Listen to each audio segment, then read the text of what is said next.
This Read Aloud is brought to you by Walnut Middle School's Media Center.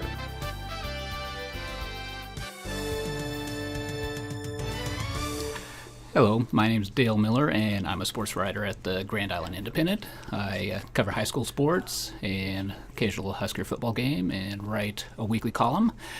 And I'm going to read from the best of Mike Royko. He is a columnist that wrote for 3 Chicago newspapers.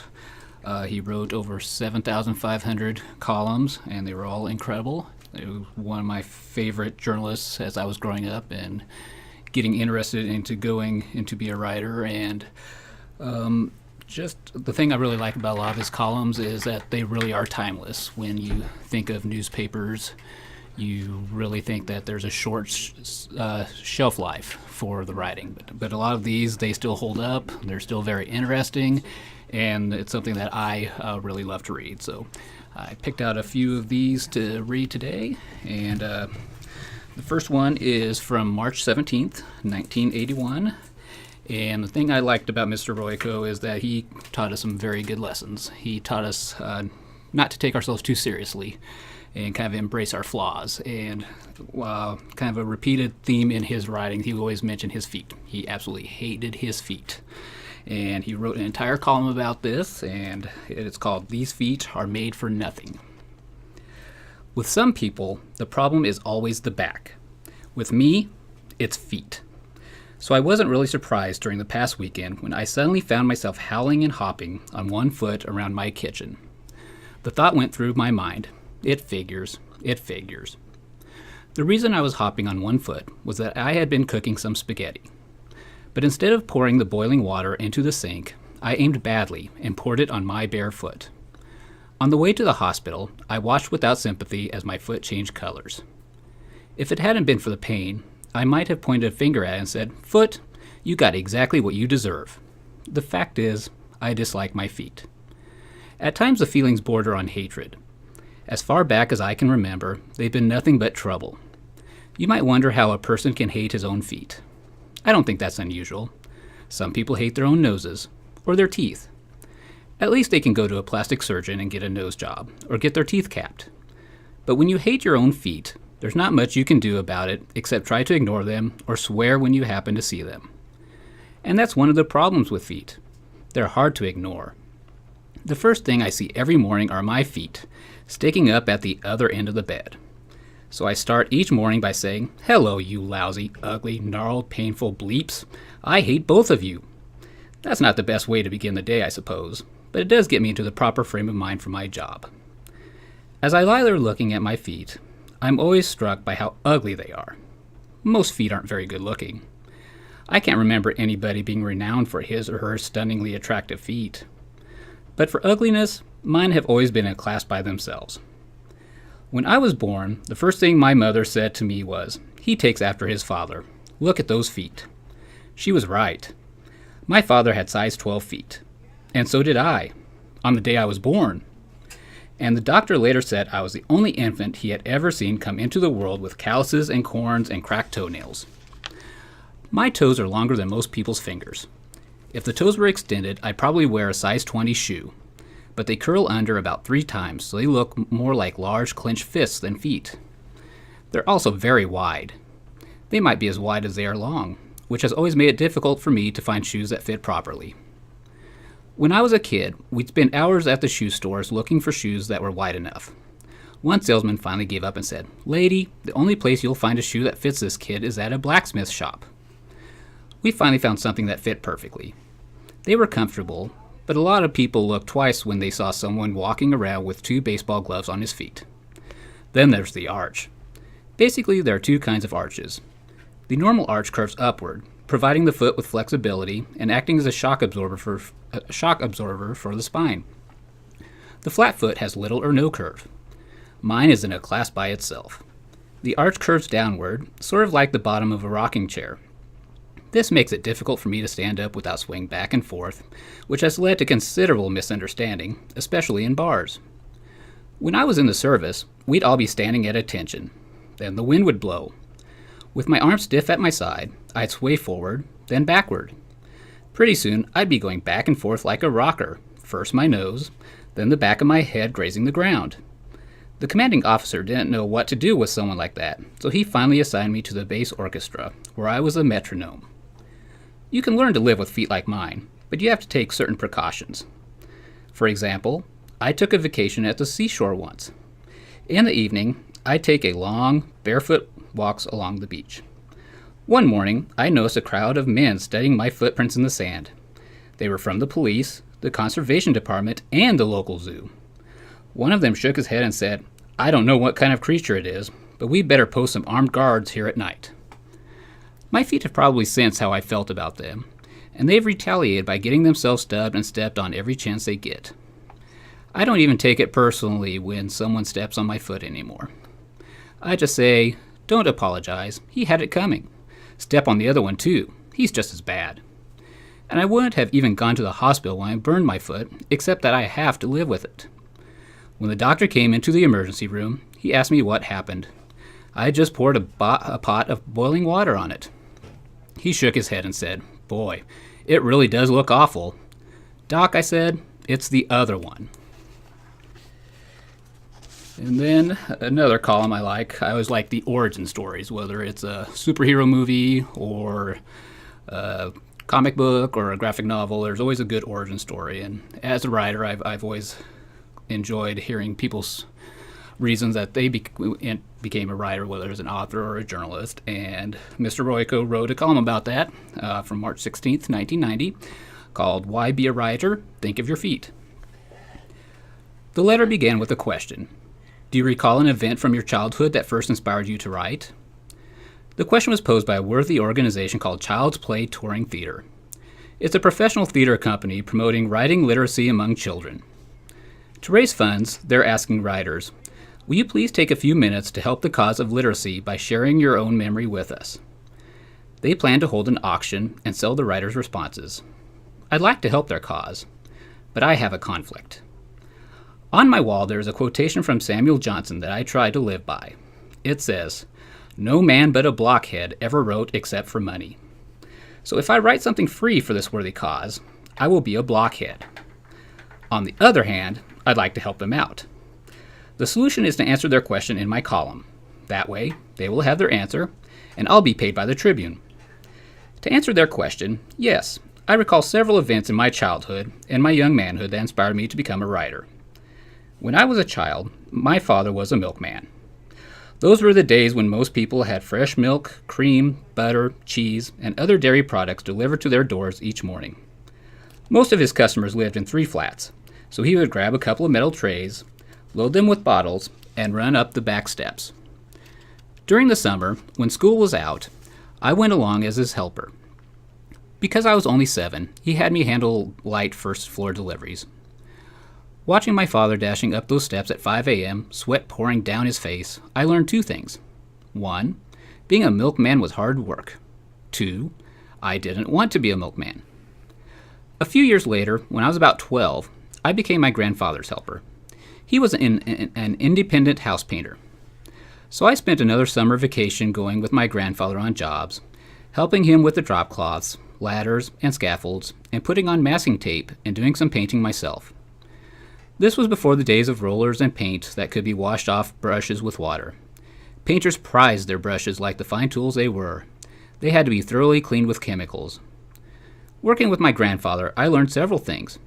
Painting walls wasn't bad, although it could get tedious. Doing woodwork and floors was murder on your knees. Ceilings got paint in your face and a crick in your neck. I also discovered that house painters drank a lot. My father and his cronies said that it was because fumes from the paint were hazardous, but shots and beers were an effective antidote. However, one day my grandfather had too much antidote and fell off a scaffold and broke his leg. So I decided that I didn't want to be a house painter. After that, I had other jobs setting bowling pins, working on a landscaping crew, in a greasy machine shop, and in a lamp factory and pushing carts around a department store. I learned one thing from these jobs. They made my flat feet hurt. So I decided that if I was going to find my life's work, it would have to be something that wouldn't make me run up and down steps, get paint in my face, or give me aching feet. Then, while still a young man, I read a magazine article about Ernest Hemingway, the great novelist. It described his typical workday. He would arise, have a bit of breakfast, and write until about noon. Then he and a pal or two would get in his cabin cruiser and spend the rest of the afternoon sipping tall cold ones and fishing, except on days when he didn't feel like fishing. Then he would write until noon and go sit at an outdoor cafe with his pals and sip tall cold ones. This impressed me as a sensible way to earn a living, and that was when I began thinking about becoming a writer. But I almost changed my mind. I later saw another article about Hemingway, and there was a picture of him in the act of writing. His typewriter was on the mantel, and he typed while standing. According to the article, he always stood while he wrote. While there wasn't as grueling as running up 3 flights with 6 quarts of milk and 2 pounds of butter, I knew that standing over a typewriter all morning wouldn't do my fallen arches any good. So I gave up thoughts of becoming a writer and set a new career goal. I would become a disc jockey. I knew that they sat while jockeying their discs. And one of my teachers told me I had a natural gift for that sort of work. Actually, she didn't say I should become a disc jockey, but she mentioned that I often babbled like an idiot, so it amounted to the same thing. Fortunately, I read still another article about Hemingway, and that one said that he wrote while standing only because he had hemorrhoids and they hurt more when he sat. That clinched it, and I set out to become a writer. And while I haven't achieved Hemingway's success, the job has never given me aching feet. On the other hand, I can modestly say I've been compared with Hemingway. Well, sort of. Readers sometimes tell me I'm a real pain in the whatchamacallit. And the third one I've chosen, once again, Mr. Royko is kind of talking about his own imperfections and his greatest fear, and that is going on airplane rides. So this column from October 17th, 1995 is titled, Look Up in the Sky, It's a Bird, It's a Plane, It's Mike. This is going to be a diary, a very short diary. It is being written with trembling fingers on a laptop computer. Sunday, 9:40 a.m. For the last 20 minutes, I have been strapped into a seat in a large metal tube. This tube is about 5 miles above the state of Colorado. It is moving in an easterly direction at about the speed of a bullet. In other words, I'm in a commercial jet airliner, and I don't belong here. That's because I don't fly. I have a phobia. Several, in fact. I'm a control freak, and I fear heights, confined spaces, and terrorists, both domestic and foreign. The last time I got on one of these things was about 20 years ago. But that doesn't count because some friends poured an afternoon's worth of vodka into me, and I thought I was on a fast bus. But this time I did it without even one drink. So what am I doing way up here, thousands of feet from the surface of the planet I love and already desperately miss? It's the fault of the sadistic blonde woman sitting next to me, calmly reading a magazine. She loves flying, and she bullied, cajoled, and shamed me into getting on this thing with her. By the time I changed my mind and decided to leave and catch a night train out of Denver, it was too late. We were already along the ground and hurtling into the sky. My life didn't flash before my eyes because I had my hands over them. When I opened them, I nudged my wife and said, "Look at that poor guy. He either fainted or died of fright." "No," she said, "he started taking a nap as soon as he got on." "Then he must be that lunatic Chuck Yeager." Sunday, 10:05 a.m. It still hasn't crashed. But then, there is always a calm before the storm. The stewardess came by and asked if I wanted something to drink. My wife said, "He'll have coffee." When the stewardess brought the coffee, I told her I would like to speak to the pilot. She asked why. I said I wanted to see his driver's license. She chuckled. I don't know why she thought that was funny. The pilot is an absolute stranger. How do I know what his qualifications are? Sunday, 10:30 a.m. Neither of the wings has fallen off yet. I asked my wife to look out of the window and keep her eyes peeled. For what, she asked. Birds. All it takes is one dumb goose or even a sparrow flying into an engine and we've all had it. I don't want to end it that way, screaming the Lord's Prayer as we plunge toward a Nebraska cornfield.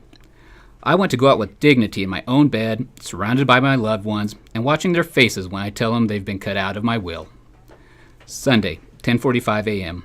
My wife said, "You don't have to keep your safety belt on for the whole flight." Of course I do. If the door accidentally pops open, I don't want to be sucked out. I still can't understand why we aren't issued parachutes. Sunday, 11 a.m. The door to the cabin is opened and a man comes out and talks to the stewardess. "That's the pilot," my wife said. My God, I said, who's flying the plane? The co-pilot. What, some rookie kid? That's outrageous. If we make it alive, I'm going to write to the FAA. Sunday, 11:20 a.m. The plane dips to one side. Then it starts to lose altitude. In my steadiest, hysterical voice, I tell my wife, I knew it. We're going down. We're doomed. Forgive me for not being a better husband. Or don't forgive me. What's the difference now? I'm about to become a charred lump. Shh, relax. We're just landing, she said. Oh boy, that's when it always happens. We're fine. Look, you can see O'Hare. What are all those cars doing on the runway? This is insane. That's the toll road, silly. I hope the pilot knows it. Sunday, 11:40 a.m. There's a tiny thump. I've had it, I moaned. We've landed, she said. I open one eye, then the other. She's right. The napping guy on the other side of the aisle yawns, stretches, and rubs his face. So I yawn, stretch, and rub my face. It's a guy thing. Sunday, noon. We're in a cab. The driver asks, How was your flight? Smooth as silk, I said. Slept most of the way. The blonde snickered and said, Should I call a travel agent tomorrow?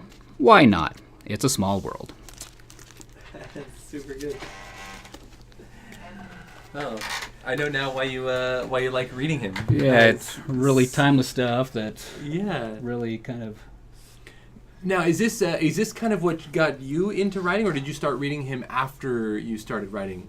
I started reading him in high school. Uh-huh. I wanted to go into writing, but he was a nationally syndicated columnist by that time, Yeah. and a lot of time he'd appear in the Omaha or Kearney papers, and he kind of mixed sports and news and kind of bounced around. But whenever I saw one of his columns, I would always check it out and just really enjoyed his style of writing. Yeah, all right. Yeah, I was super fun. A couple of those ones in there were really funny.